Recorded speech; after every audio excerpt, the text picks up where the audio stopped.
Buat saya MK salah, DPR benar. Karena secara kewenangan pembuat undang-undang itu adalah DPR, bukan MK.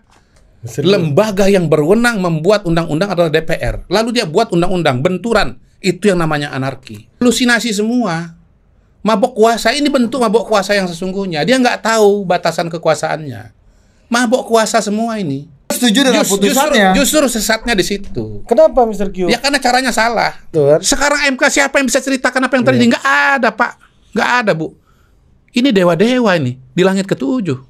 Enggak. MPR, konstitusi itu mengatakan menguji undang-undang terhadap undang-undang. Tidak ada MK itu menulis pasal-pasal. Nggak ada itu. Nggak ada tuh Mahkamah Konstitusi itu berkuasa untuk membuat undang. Nggak ada itu. Bablas. Ya berarti di atas MK itu ada Ibu Mega. Halo Sobat DC, kali ini saya akan membagikan pernyataan menarik dari pengamat politik sekaligus Direktur Eksekutif Indobarometer Muhammad Kodari saat tampil di podcast Total Politik bersama dua host andalanya Budi Adiputro dan Arif Putra. Pada kesempatan itu, Kodari mengungkapkan kritikan kerasnya kepada Mahkamah Konstitusi atau MK. Menurutnya, MK saat ini boleh dibilang mabuk kekuasaan dan kebablasan. MK sudah tidak tahu lagi mana batasan kewenangannya. Dia pun berharap masyarakat akan terbuka matanya tentang MK. Untuk lebih jelasnya, yuk kita simak bersama video berikut ini. Memang hakim konstitusi itu sekarang berumah di atas awan, ya. Kita ini sekarang telah masuki satu fase di mana kita secara de facto punya lembaga tertinggi negara. Namanya MK. Ya, hasilnya apapun harus diterima. Iya, kan? karena apapun keputusannya harus diterima. Jadi kita ini secara de jure ya, secara aturan main itu nggak dikenal lembaga tertinggi negara. Dulu ada lembaga tertinggi negara yang namanya MPR, konstitusi versi yang lama ya, Undang-Undang 45 sebelum diamandemen. Nah, tapi sekarang de facto sebetulnya kita punya MK. MK itu setiap keputusannya itu seperti tap MPR. Loh, ini kan tugas saya ini menjelaskan sesuatu yang nggak dilihat oleh orang, tapi sebetulnya depan mata mereka. MK ini telah menjadi tap MPR. Ya, keputusan MK ini jadi tap MPR. Harus dilaksanakan final dan mengikat. Iya. Bedanya MPR dulu dipilih oleh rakyat, paling tidak sebagian besar kan, karena ada yang diangkat kan, gitu. Justru kebalik ya, sebagai besar. Iya, iya. Sekarang nggak ada yang dipilih oleh masyarakat, tapi keputusannya seperti tap MPR, nggak bisa dilawan. Nah, MPR dulu jelas-jelas adalah ya perwujudan dari kedaulatan rakyat. Makanya presiden itu adalah mandataris MPR. Gitu. Sekarang yang dipilih rakyat itu adalah DPR dan presiden. Per hari ini desain politik kita yang mendapatkan mandat politik dari rakyat sebagai pengejawantahan dari sistem demokrasi, suara rakyat adalah DPR dan presiden. Makanya mereka bikin undang-undang.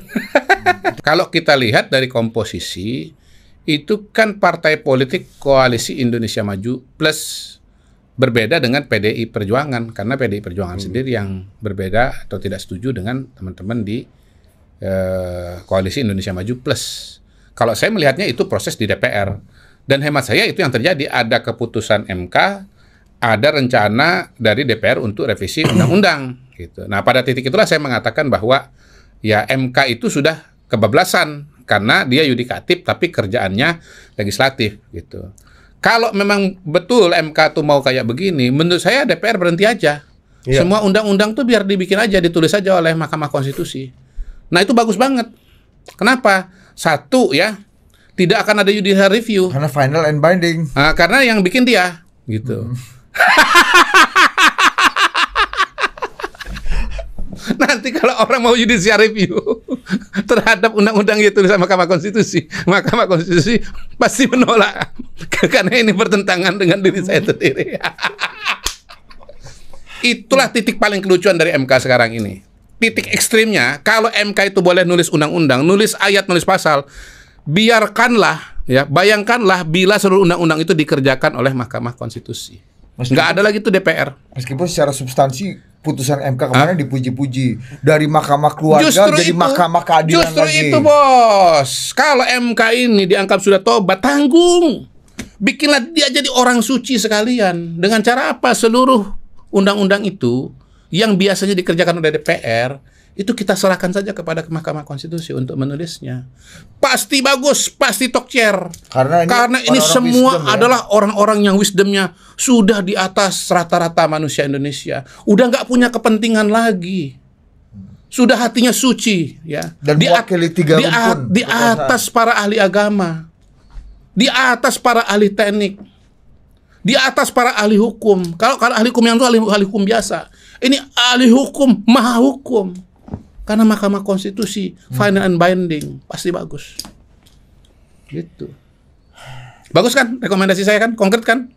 Gitu supaya kita tidak ada pembelahan-pembelahan, perbedaan-perbedaan lagi. Kalau sekarang DPR masih menulis undang-undang, membuat undang-undang, walaupun itu adalah amanah konstitusi, jelas-jelas pasal 20, 20A, 21. Tetapi, ya itu kan kerjaannya manusia. Penuh banyak kepentingan, partai politik kepentingan sempit.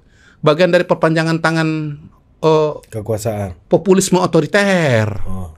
Itu. Kalau pakai tesis itu, udah Mahkamah Konstitusi aja yang bikin undang-undang. Nggak pusing kita udah, bos. Nggak pusing kita. Ya, itu kalau konsisten. Ya, kenapa ada Gibran? Oh, ini manipulasi demokrasi, ini kecurangan. Lah, pertama yang menggugat namanya Saki Biru, bukan Gibran. Ya toh? Ini kan sama dengan MK terakhir itu, ya, yang menggugat Gelora sama buruh kan? Ya. Yang mendapat manfaat siapa? PDIP dan Anies. Setelah keputusan MK itu, menurut saya semua tudingan tentang bahwa pasal keputusan 90 itu adalah untuk Gibran itu udah gugur semuanya. Kenapa? Ya kalau kita bandingkan dengan keputusan 60 dan 70 2024 ini, yang menggugat Gelora, yang dapat hasil PDIP dan mungkin Anies. Apakah Bang Fahri terima bahwa kepentingannya untuk meloloskan Anies di malah dia protes? Kan? Itu bukan itu yang kita minta. Yang kedua, begitu Gibran bisa lolos, yang menghendaki Gibran adalah Prabowo. Karena apa? Karena Prabowo mau menang. Dia tahu bahwa Pak Jokowi populer. Dia sudah punya pendukung. Dia pengen dapat lagi pendukung dari Pak Jokowi. Karena kalau cuma pendukung dia saja 2014-2019 nyampe nggak 50%? Nggak nyampe, bos. Makanya dia harus ambil suara lain. Dari siapa? Dari Pak Jokowi. Dan ini juga sejalan dengan agenda dia keberlanjutan. Kalau dia mau ngomong keberlanjutan, hukum asosiasi apa lagi yang lebih kuat ketimbang adanya Gibran. Jadi Kaesang itu kehendak dari koalisi Indonesia Maju. Dan mereka bergerak dalam kerangka wewenang mereka membuat undang-undang. Undang-undang itu siklus, undang-undang, revisi undang-undang, revisi lagi. Di tengah-tengahnya mungkin ada judicial review dan seterusnya dan seterusnya. Tapi ingat ya, kalau buat saya Mahkamah Konstitusi itu judicial review-nya itu harus menerima dan menolak saja. Jangan dia nulis pasal-pasal baru. Karena kalau enggak bentrokan dengan DPR, yang terjadi adalah anarki gitu. Nah, saya dituding, wah, kenapa waktu keputusan 90 diam aja? Ya, DPR-nya nggak buat revisi undang-undang. Gua mau komentarin apa? Ini gua jawab di sini. Udah pernah jawab sih, tapi orang lupa. Dan saya pertama kali keluar keputusan MK itu langsung menerima kok. Silakan aja pakai tuh keputusan 60 dan 70. Oh, berarti Anies bisa maju. Itu jawaban saya di mana? Di I-nya sebenarnya mana gitu. Tapi begitu DPR mau revisi, buat saya DPR berhak kok. Nah, menjawab pertanyaan tadi, kenapa kemarin bentrokan atau demo itu terjadi? Ini semata-mata karena opini publik. Opini publik terhadap DPR dan partai politik terlanjur sudah jelek. Udah lama peringkat trust kepada partai politik dan DPR itu rendah. Trust kepada MK lebih tinggi. Sehingga akhirnya apa? Orang berpihak kepada MK. Walaupun secara substansi, buat saya MK salah, DPR benar. Karena secara kewenangan, pembuat undang-undang itu adalah DPR, bukan MK. Ya, kalau, ini yang dengar nih ya, kalau Anda masih berpendapat bahwa MK ada yang lebih benar, silakan tadi, seluruh undang-undang itu dibuat oleh Mahkamah Konstitusi. Nyahok loh. Atau saya pinjam istilah Bu Mega pidato tadi, gile.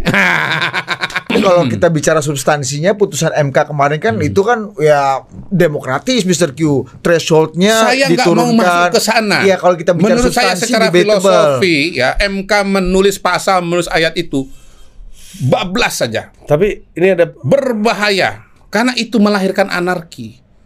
Lembaga yang berwenang membuat undang-undang adalah DPR. Lalu dia buat undang-undang benturan. Itu yang namanya anarki. Anarki itu lawannya order. Nah, situasi paling berbahaya bagi suatu negara adalah anarki. Ya. Kenapa? Nggak tahu mau dipegang apa. Mana yang benar, mana yang salah, kacau. anomik. Anarki lebih bahaya daripada anomi. Anomi itu ketiadaan nilai. Ini terjadi benturan nilai yang kita tidak tahu mana yang harus kita berpihak. Izin Mr. Q. Ini ngomong substansi nih. Lepas dari substansinya itu benar atau baik atau tidak demokratis atau gua nggak terlalu suka kayak BHM bilang bahwa walaupun gua secara personal setuju ya dengan substansinya gitu ya. Tapi BHM kan di sini kemarin wah ini progresif legislator apalah dia pakai istilah macam-macam. Tapi gini, yang ada di otak saya waktu ketika membaca putusan itu gitu ya. Itu MK kenapa bisa ya membuat peraturan kayak begitu yang menurut saya itu orang yang yang bisa bikin peraturan kayak gitu yang ngerti praktek pemilu dan ngerti konsep pemilu tuh baru bisa bikin desain kayak gitu tuh. Nah ini bisa bikin desain kayak gitu apa backgroundnya gimana ya caranya? Atau dibantu sama orang yang ngerti pemilu. Ah itu loh, gue itu. Jangan-jangan MK punya think tank MK. Iya makanya saya nggak ngerti. Litbang MK kali yang menyusun mungkin. Putusan kayak gitu gimana Ini MK? orang halusinasi semua. Mabok kuasa ini bentuk mabok kuasa yang sesungguhnya. Dia nggak tahu batasan kekuasaannya.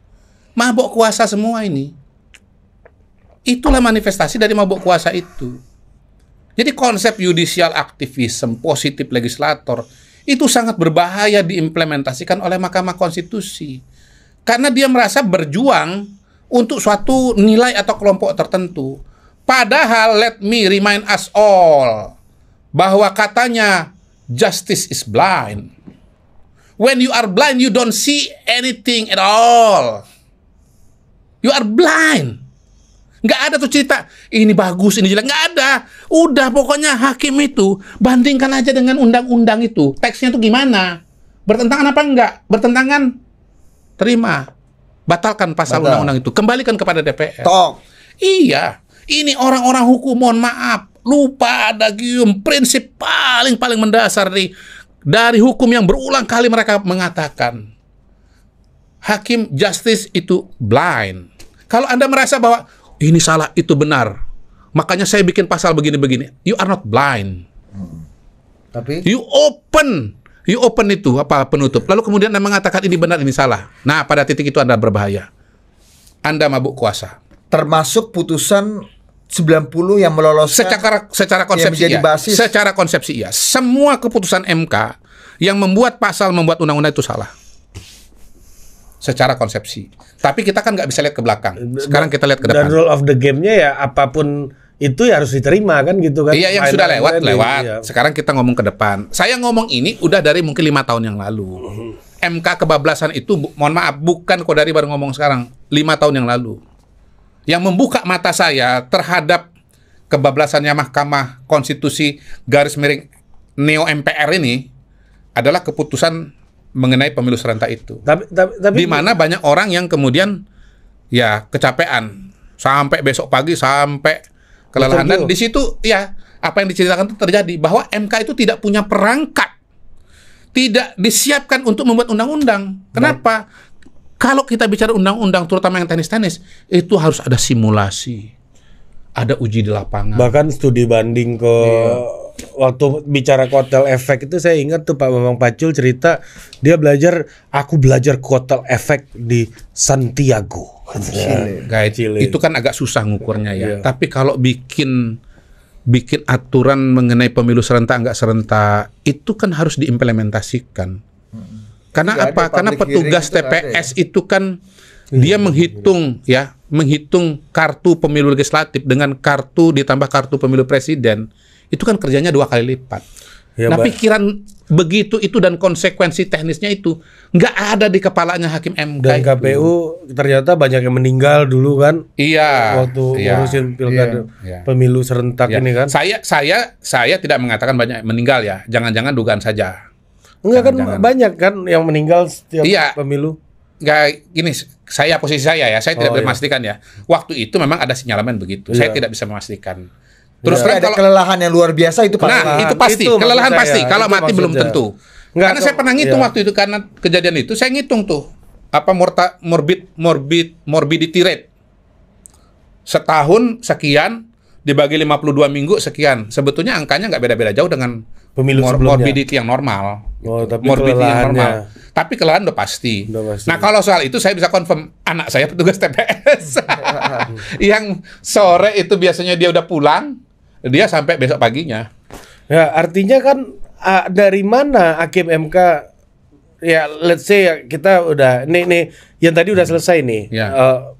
Mr. Q udah bilang bahwa keputusannya kebablasan gitu. Nah, untuk kebablasan ini kan butuh amunisi nih. Ini dari mana amunisinya bisa sedetail dan seteknis itu gitu loh maksudku. Amunisi ide kan maksudnya. Nggak tahu saya. Ini kan masuk ke dalam kotak hitam kita. Nggak tahu saya. Saya pun juga hipotesa ya. Mohon maaf ya hakim MK kalau Kodari ini kebablasan juga ngomong bahwa kami ini mabuk kekuasaan dan fantasi dan segala macam itu. Mohon maaf saya. Karena kotak hitam ya saya cuma menduga-duga saja. Gitu. Tetapi kita ini kan sedang berusaha mencari penjelasan. Dari mana juntrungannya MK kok bisa-bisanya kemudian menyamakan misalnya ya syarat untuk maju calon kepala daerah itu dengan misalnya calon perseorangan. Itu sendiri argumentasinya apa? Kenapa 7,5%? Kenapa 6,5%? Kenapa 8%? Itu kan ilmu elektoral tuh. Ini kan otak-atik gatu aja. Kenapa? Dia ini cuma ambil persentasenya aja. Ini sendiri kan beda nih ya. Kalau dia bilang kita belajar atau kita ngikutin calon independen. Calon independen, calon perseorangan itu KTP penduduk. Sementara yang Anda buat itu adalah suara pemilu legislatif. Beda banget itu. Beda. Iya makanya. Dari suara dari DPT atau dari penduduk ke DPT kepada orang yang nyoblos, dari coblos suara yang sah. Itu perjalanannya dari Jakarta sampai Mekah Madinah itu. Disamain. Paris Dakar. Ya lupa saya. Iya, kalau saya sih kalau melihat substantif ya. Iya, itu pasti otak gatik. Jelas itu. Oh, rupanya patokannya gitu ya kalau perseorangan. Oh iya, itu supaya adil disamakan aja dengan partai politik. Gampangin masalah, Bos. Dan memang yang Mr. Q sesuai dengan Mr. Q, memang ini prosesnya memang kotak hitam ya. Kita nggak pernah tahu. Kotak hitam, Pak. Kalau proses open legal policy kan itu kita tahu kan terbuka kan. Kita bisa kawal. Kayak kemarin balik yang seperti itu aja kita bisa kawal. Soal open legal policy ya. Tahun 2005 MK sendiri pernah membuat keputusan untuk menolak soal perubahan batas ambang batas itu. Gara-gara apa? Itu pernah diajukan walaupun mungkin nggak persis sama ya. Nanti bisa dicek lah pemirsa untuk tahun 2005 itu. Keputusan MK soal ambang batas, tapi soal ambang batas juga. Dan waktu itu MK mengatakan ambang batas itu open legal policy alias wilayah DPR. Sekarang diambil. Berarti Prof. Jimli waktu itu memutuskan open legal policy. Apa enggak ini dewa-dewa di langit? Apa ini enggak lembaga tertinggi negara? Berarti MK... Apa ini enggak tiran legal? Izin, Mr. Q. Berarti MK dalam konteks ini membatalkan putusannya sendiri. Menurut saya begitu. Oh. Saya sih ini aja ya, keresahan saya tuh kemarin tuh soal substansi lah. Penurunan threshold tuh yang sehat secara demokrasi saya udah ngomong lama juga soal ini. Ya kan, tapi detailnya itu gini loh. Hebat juga nih MK bisa bikin matematika pemilu kayak begini nih gitu kan. Iya, hebat tanda kutip. Dengan waktu yang relatif singkat. Iya kan? Iya kan, ini dari Iya, saya nggak mau nuduh lah. Itulah buat dia udah surplus buat tuduhannya, Bos. Tapi karena saya senang dengan aturannya ya udah. Diketok kan. Itu yang nggak boleh. Kita setuju dengan kalau rakyat nggak apa-apa. Kita setuju dengan putusannya. Justru sesatnya di situ. Kenapa, Mr. Q? Ya karena caranya salah. Meskipun kita setuju dengan putusannya. Enggak. Gini, ini baru kemudian kita syukuri kalau lahir lewat mekanisme legislasi yang sebagaimana diatur oleh konstitusi. dikerjakan oleh lembaga legislatif bersama eksekutif gitu. Kita harus percaya bahwa dalam demokrasi itu masyarakat memberikan evaluasi. Kata Bu Mega, rakyat tuh pintar. Bener. Partai-partai yang kemudian tidak mau ikut maunya rakyat itu nanti pasti akan diganti. Mereka akan ganti pilihan. Nah, siklus itu yang harus dipercaya dan dijalani, bukan oleh MK. Sekarang yang menang siapa? Kemarin yang menang siapa? PDI. Hari ini yang menang siapa? PDI, Gerindra. Nanti yang menang siapa? Bisa PKS. Bisa Demokrat, bisa Nasdem. Salam restorasi. Nah, bisa PSI, pada giliran mereka menang, kita harapkan bahwa mereka akan mengganti itu. Itu kalau kita percaya kepada sistem demokrasi. Kalau Anda berharap semua perubahannya kepada MK, Anda sesat. Anarki. Dan balik lagi, bubarkan saja DPR, kasih ke Mahkamah Konstitusi, suruh dia nulis undang-undang itu semua. Nggak akan ada lagi yang namanya judicial review. Kalaupun ada, pasti ditolak, tidak akan terjadi konflik. Kenapa? Dia yang bikin, dia yang mutusin juga. Ada istilah kartelisasi juga apa di MK? Ya apalah nanti namanya, pokoknya serahkan kepada MK ya. Para bijak bestari kita itu, yang kesuciannya sudah di atas semuanya, yang kecerdasannya di atas semuanya, dan kita percaya bahwa mereka adalah setinggi-tinggi penegak demokrasi. Udah pasti bagus. Itu kalau kita logikanya nih konsisten dengan apa yang dipuja-pujikan kepada MK pada hari ini. Mahasiswa, dengerin gue. Kalau lu konsisten bahwa MK adalah yang terbaik, suruh MK bikin semua undang-undang. Berhenti, bubarin aja DPR. Bener nggak sistem begitu? PDI Perjuangan, teman-teman yang sekarang mengatakan DPR salah. Faktanya kata mahasiswa, MK udah berbuat kebaikan dengan substansi putusan yang baik dan demokratis. Kemudian DPR malah bikin semua secepat kilat seperti itu sehingga menimbulkan kemarahan publik. Ya, sekarang balik lagi kata Ari tadi, sebetulnya MK itu berapa lama sih? Dari mana hitungannya? Iya juga. Kita nggak tahu juga. Nah, itu yang penasaran gue. Mending DPR. Mending DPR, ada undangan, proses legislasi, ya kan? Live di TV. Semua orang tahu bahwa akan ada rapat. Ya, ngomong di DPR, kita akan buat begini-begini, ada draftnya. Ada rapatnya diketahui. Kita ikut keputusan siapa? MA.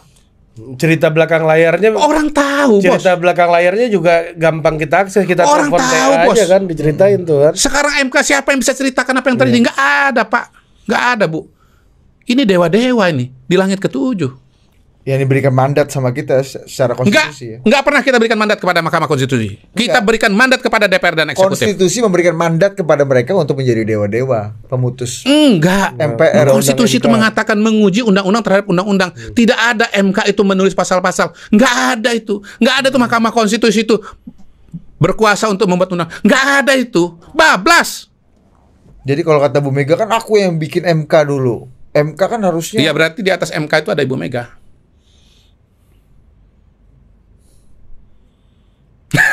Kenapa diam? Keningan terlama dalam saya di politik. Bingung meresponnya, mau ketawa, bahkan mau nangis. Nah, ini kita mau menunjukkan bahwa substansinya itu kan kediam itu karena kita bingung gitu loh. Bingung itu dari mana? Dari anarki. Enggak, tapi standpoint aku dan Ari agak sama nih. Secara substansi kita happy. Oke. Ya, tapi memang punya masalah besar terkait dengan prosedur. Kita nggak boleh rabun dekat. Kita nggak boleh rabun dekat. Gara-gara satu case ini kemudian benar salah. Kita harus melihat secara menyeluruh. Ada keputusan MK yang dianggap merakyat. Ada yang dianggap kontra rakyat.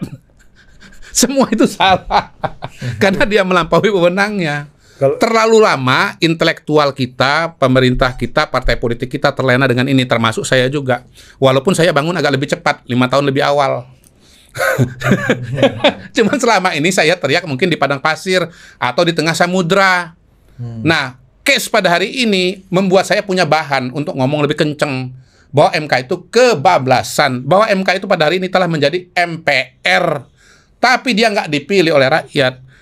Yang namanya hakim Mahkamah Konstitusi sudah merasa dirinya di langit ketujuh. Cara mengubahnya gimana? Amandemen konstitusi kah? Atau apa, Mr. Gyo? Mekanisme ketatanegaraan gimana, Mr. Gyo?